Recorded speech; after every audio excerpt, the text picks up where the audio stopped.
വാഹനം വിൽപ്പന നടത്തിയ ശേഷം അതിന്റെ NOC ശരിയാക്കി നൽകിയില്ലെന്നു കാട്ടി പോലീസിൽ പരാതി നൽകിയ യുവാവിനെ മർദ്ദിച്ചു കൊലപ്പെടുത്താൻ ശ്രമിച്ച കേസിൽ കാപ്പ കേസ് പ്രതിയായ ക്രിമിനലിനെ തിരൂർ പോലീസ് അറസ്റ്റ് ചെയ്തു. തിരൂർ BP അങ്ങാടി സ്വദേശി തണ്ടലം വളപ്പിൽ ബാദുഷയെയാണ് തിരൂർ പോലീസ് പിടികൂടിയത്. ആലത്തിയൂർ മൂച്ചിക്കൽ മുഹമ്മദ് ഷബീർ നൽകിയ പരാതിയിലാണ് അറസ്റ്റ്. പരാതി നൽകിയ വൈരാഗ്യം തീർക്കാൻ മുഖത്തടിക്കുകയും ഇരുമ്പുവടി കൊണ്ട് തലയ്ക്കും കൈകാലുകൾക്കും അടിച്ച് ഗുരുതരമായി പരിക്കേൽപ്പിച്ചെന്നുമാണ് കേസ്. വധശ്രമത്തിനാണ് തിരൂർ പോലീസ് ബാദുഷയ്ക്കെതിരെ കേസ് രജിസ്റ്റർ ചെയ്തിട്ടുള്ളത്. ഫെബ്രുവരി 6-ന് പുതിയങ്ങാടി ജാറത്തിനു മുന്നിലായിരുന്നു സംഭവം.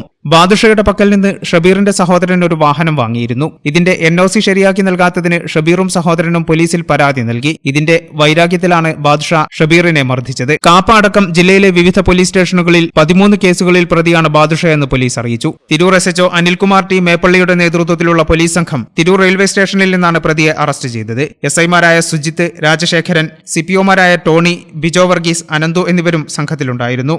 തിരൂർ കോടതിയിൽ ഹാജരാക്കിയ പ്രതിയെ റിമാൻഡ് ചെയ്തു. ഈ ചാനൽ ന്യൂസ്, തിരൂർ.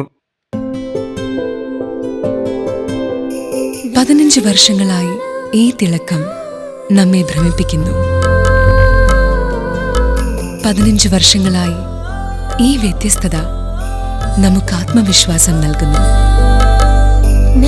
15 വർഷങ്ങളായി നമ്മുടെ ആഘോഷങ്ങളിൽ ഈ പാരമ്പര്യവും പങ്കാളികളാണ്. ഒരു ദേശത്തിന്റെ ആഭരണ സംസ്കാരം രൂപപ്പെടുത്തിയവർ.